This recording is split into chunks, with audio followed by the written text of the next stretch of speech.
As I, started my career, I realized that I really enjoyed the dynamic nature of marketing and advertising because the way that brands communicate to consumers, it's constantly evolving over time. Finally, what led me to digital transformation was I really loved the fact that in the digital world, you could measure things. So kind of culling back on my scientific nature. How do you foresee the evolution of work culture over the next decade?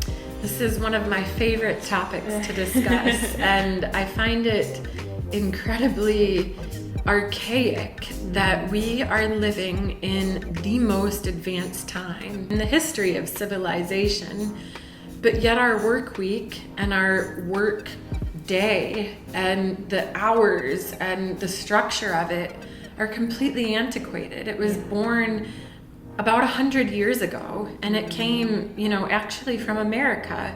Early on in my career, I experienced a situation where the leadership wasn't very transparent, and I remember feeling demotivated and very unclear about the work that I was doing, what it was contributing to. And in that moment, I said to myself, when I become a leader, I have to remember this, and I can't be like this.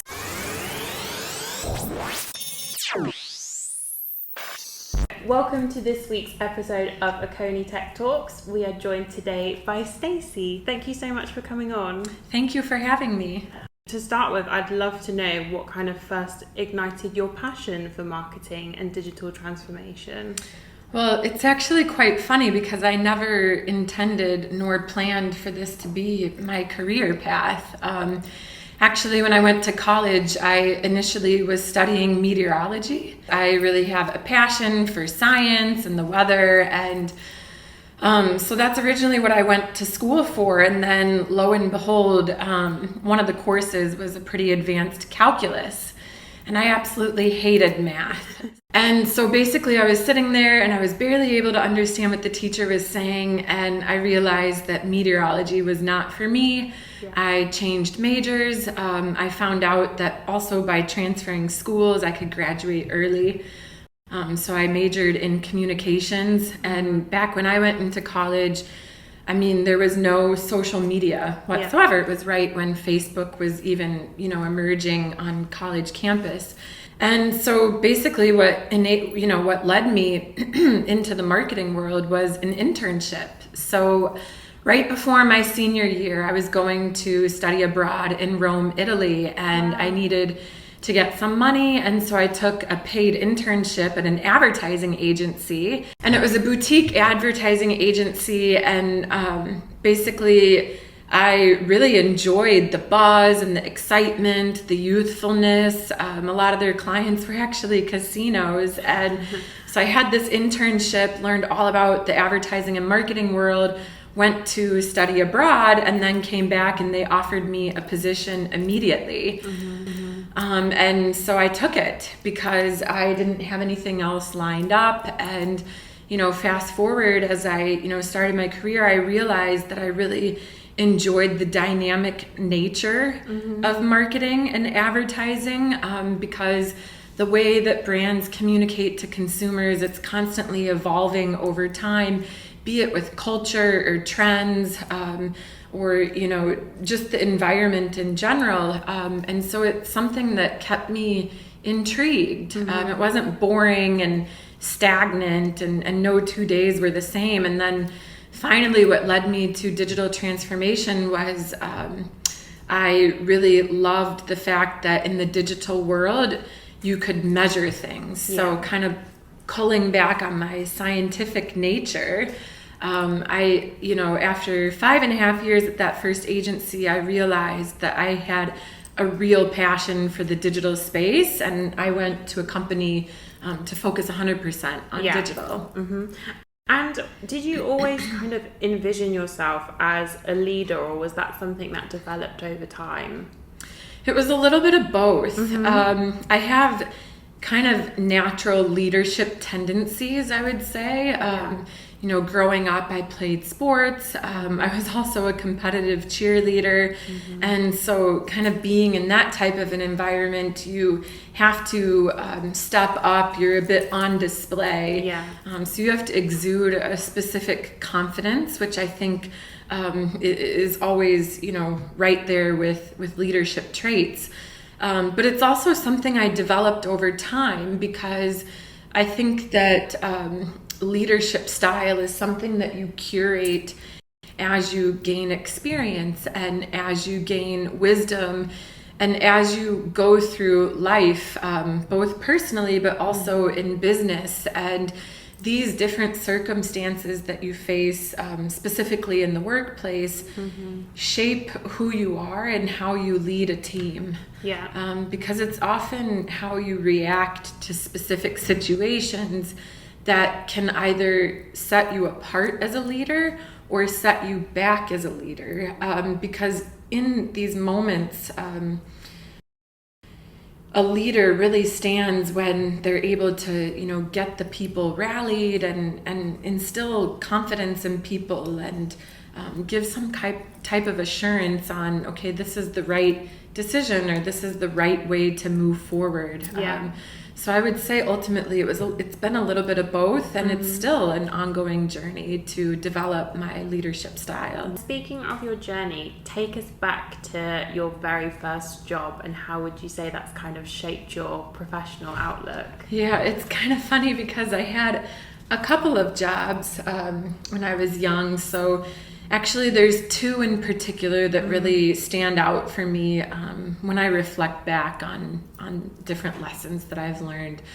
The first is actually I was a maid for a summer, and that definitely gave me a true appreciation for people that are in kind of this service industry. But also what it taught me is because it was kind of a methodical job, it was going from house to house, cleaning, specific cleaning supplies, specific process. Yeah. So actually this job taught me process and standardization, which I think is very important for getting things done, getting them done at scale within an organization. When you come up with a process that is really successful, it's great to replicate and scale it.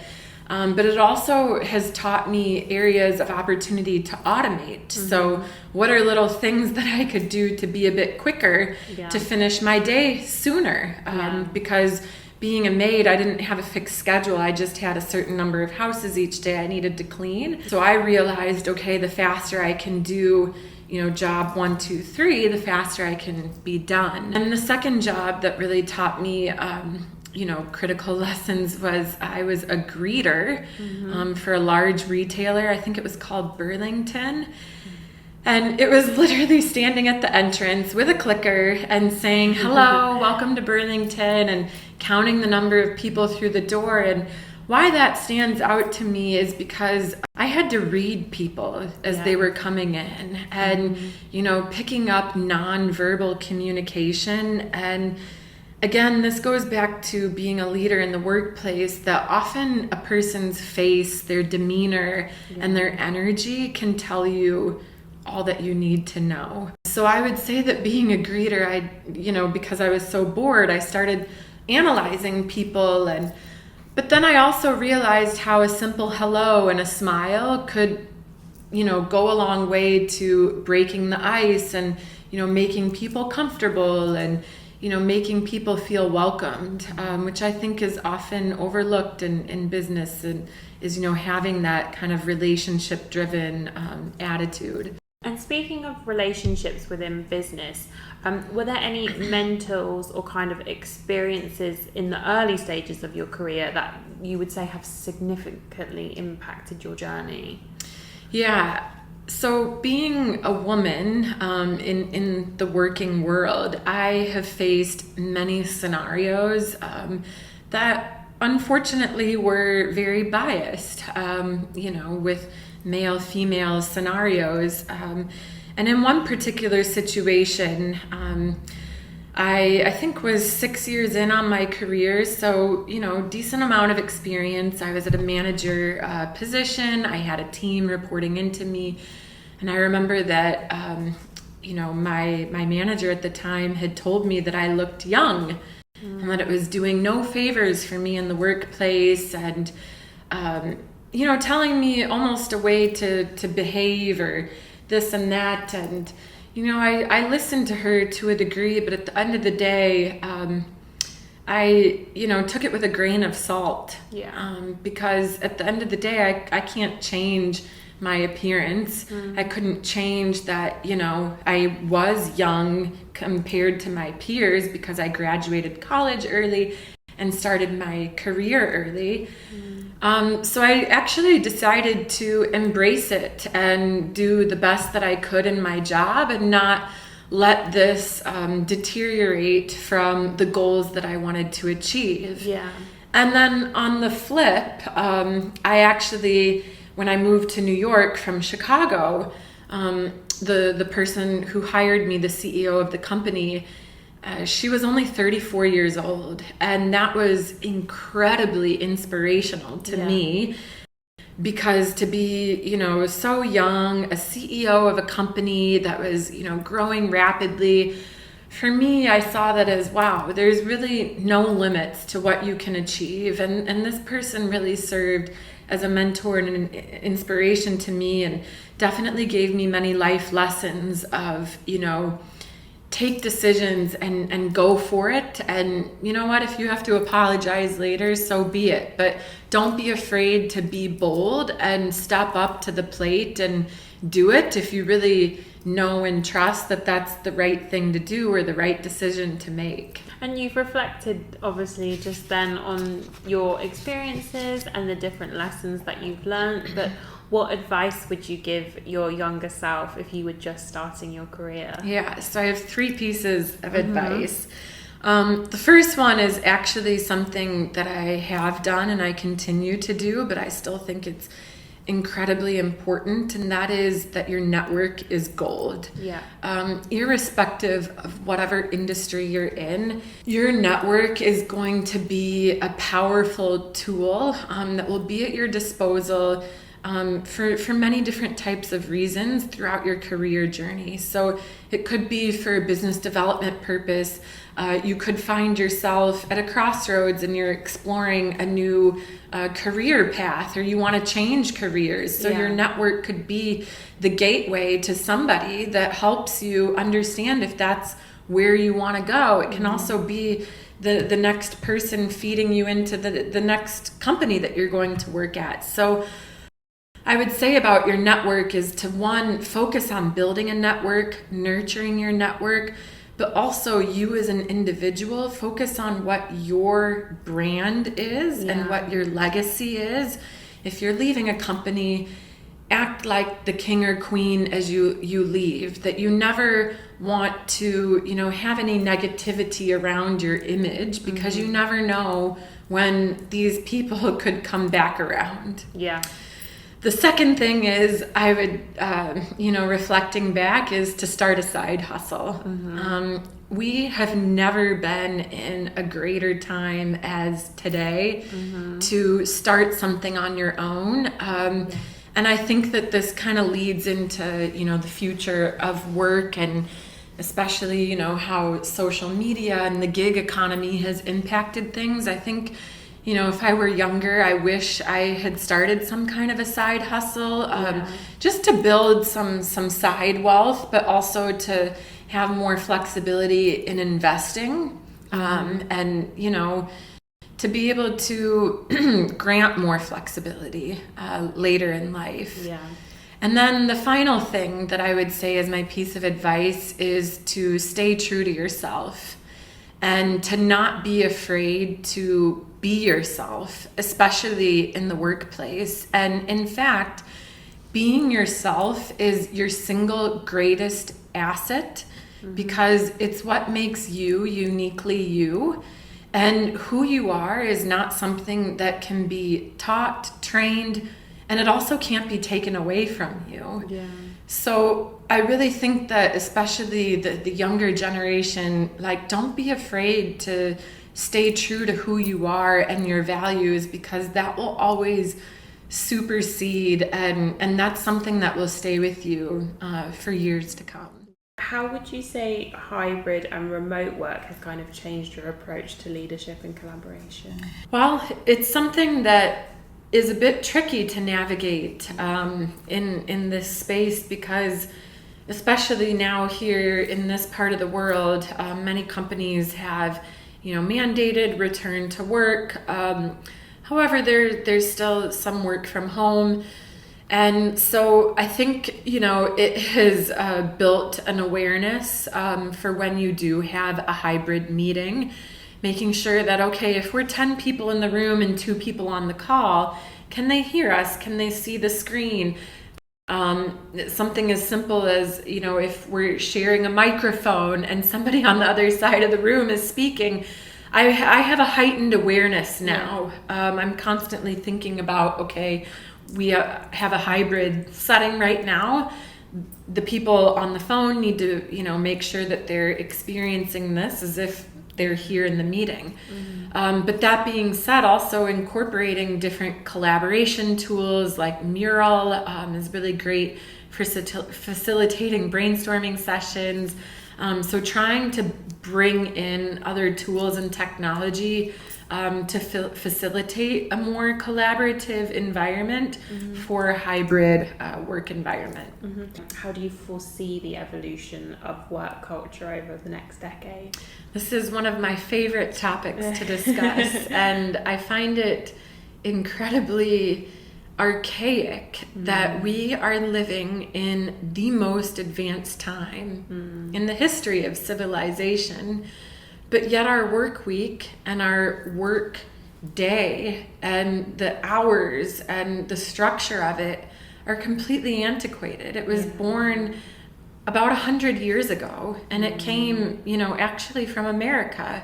It came from, I think it was FDR's New Deal, when, he basically enacted the standardized 8-hour workday, 5 days a week, and it has just simply not evolved. And it's ludicrous to me, because we have so much technology. We are able to communicate, and even what we're able to achieve in that time period is so much more than what we were able to achieve even 5 years ago. And so I think that companies really owe it to society to step up to the plate and be bold enough to transform. And I think that the future of work is really going to be, coloring outside of these lines. It's not going to be, refined to a specific day of the week, a specific time period. Of course, there have to be times where people collaborate and these kind of things. But I think that work in general, especially in this field, I think it's going to move to a more service-based industry, and it's trends that I've been seeing, especially with the younger generation. The younger generation, the people that I speak to, they don't want to work like this. In fact, they're trying to figure out, how can I work as little as possible and have as much yield as possible, which is incredibly exciting. And I think that rather than companies being afraid of this thought process, they should actually enlist and embrace these bright minds and take on board the ideas of how to transform and evolve, because companies that are able to do that, I think, are the ones that are going to win. And, back to the service-based model, I think that we're going to see that, people are more independent in their work, more freelance. Things are more project-based. Specifically in the tech industry, there's a lot of things that happen where you might have a really intense, sprint cycle for, let's say, 6 to 9 months. And then you have a bit of a planning phase where maybe those resources aren't needed as much. And so that's why I think, the faster we can get to this point it will actually pay off to companies and organizations because they can be more efficient with how they plan and utilize their budgets for their workforce. Yeah. When it comes to transparency in leadership as well, what does that mean to you and how do you embody it during periods of change? It's incredibly important to me because I think early on in my career, I experienced a situation where the leadership wasn't very transparent. And I remember feeling demotivated and very unclear about the work that I was doing, what it was contributing to. And in that moment, I said to myself, when I become a leader, I have to remember this, and I can't be like this because people need to understand why what they're doing contributes to the greater good, even if it's something incredibly minuscule. I think that transparency has the power to, really motivate and unite an entire team towards, an overarching goal of an organization. And if you are transparent about what that is, each individual can find their own motivating factors. And if they can't and they want to leave, then you're better off anyhow to have people leave the organization if they're not motivated and rallied behind your vision for the organization. And transparency, what it also means to me is it's a mechanism for building trust. And specifically in the work environment, if there's no trust, if I can't trust my manager, or if I'm your manager and you can't trust me, it's a very scary place to work because you feel uncomfortable and you don't, you believe that then that person might not have your best interest at heart. So transparency is important because it's connected to trust. It's connected to truth and being true and facing things head on. Whether it's the good, the bad, or the ugly, I think that that's when respect is built for leaders who are not afraid to talk about when things are in a bad place, who are not afraid to say, you know what? Things aren't looking great this quarter. We're falling behind and these mistakes were made, but guess what? Here's the learnings. Here's how we're going to pivot. And it's going to take us another quarter to course correct. But if we all rally behind this, I think that we'll be able to achieve double-digit growth. I mean, that's a very empowering message that then gets people, even though it's not the brightest of times, having that transparency is a lot better than hiding behind things and, again, just building that culture of, trust and truthfulness and transparency. Absolutely. And we come on to the trending in tech round. So generative AI is becoming a pivotal tool in marketing and digital transformation. It enhances creativity and operational efficiency, enabling businesses to craft highly personalized, customized experiences. But so this tech is revolutionizing how companies are engaging with their audiences, making it a key driver in a bit of a competitive advantage in the kind of digital landscape. But how do you see generative AI shaping the future of personalized marketing? And what do you think are the challenges that businesses need to address to use it effectively? So really, I see the future of personalized marketing with incorporating generative AI as an evolution of our current capability, in that personalized marketing, first and foremost, hinges on data accessibility and quality of data. Because in order for you to create personalized communication, geared towards different types of customers or people that you want to acquire as your customer, you need to have data. And I think that AI is going to build upon that because that is the foundation of AI. It's taking large amounts of data and it's generating an output. And so up until this point, largely personalized marketing hasn't been as one-to-one as marketeers like to talk about it. You know, everybody says that, oh, it's personalized, mass personalization, one-to-one, but it's not. It's very persona-based. People are coming up with, I don't know, maybe 10 personas. And so people are still being bucketed, and then communications are being created, theories being generated, messages being sent to these people, and then correcting based on that. Now, I see AI infiltrating itself at multiple stages of the process and providing multiple benefits. So first, I see it within creative production. So the likes of Canva, Smartly, Sprinkler, and there are many tools now that allow for, you know, creative asset creation at scale and with relatively no creative background.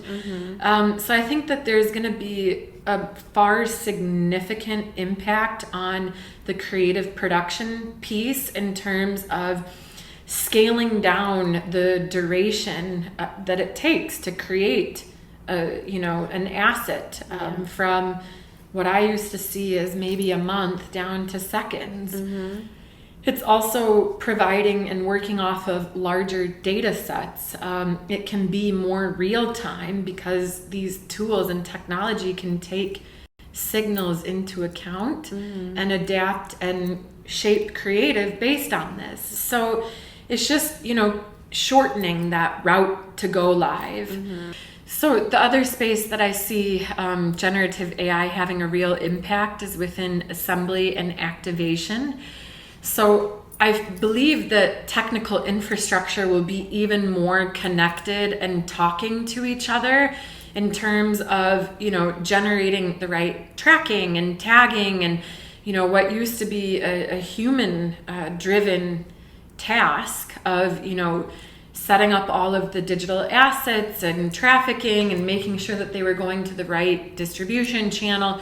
All of this will be taken over by AI, and things will happen at a much quicker pace such that AI will create hypotheses built on your CRM, built on your sales data, built on, you know, all of the insights that are coming into different databases and then feeding into communicating with your customer base or your prospective customers. And so by helping out with assembly and activation, this really cuts down on how quick brands can be in terms of having an idea and getting it out into market. So this duration will be almost instantaneous.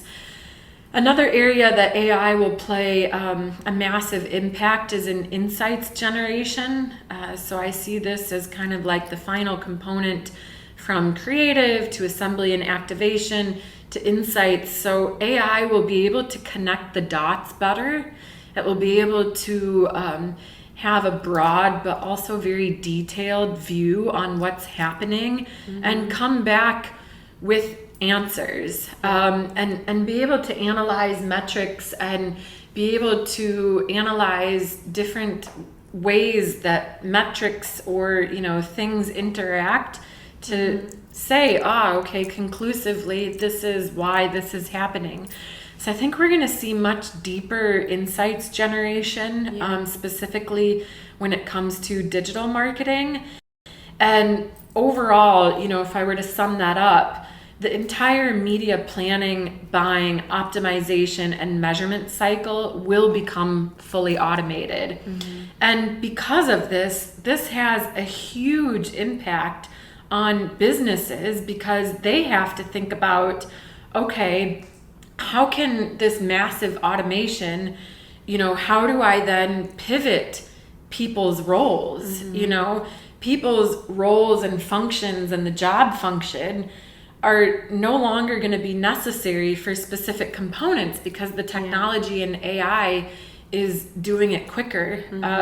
Even something as simple as taking notes in a meeting. I mean, if you leverage Copilot across the Microsoft suite, you don't need that anymore. It's doing it all for you. So businesses today really need to sit down and have a hard look at their AI strategy. Yeah. What are they going to implement? How are they going to, work with AI? I mean, I think Elon Musk said it best. He said something along the lines of the companies that are integrating and onboarding with AI today are the ones that we're going to see 5 years from now, and the ones that aren't. Yeah. And that's where organizations have to decide and see, how do we make this as a part of our everyday? Because many of these tools and technologies that I'm talking about exist. Even a briefing document, like a meeting that you have with a client, while it can be recorded, transcribed, and the brief written without a human. Yes. Yeah. So these things can be taken advantage of today. And so the final caveat that I'll say is all of this has to be done with a thought and with respect to data regulation and privacy. Yeah.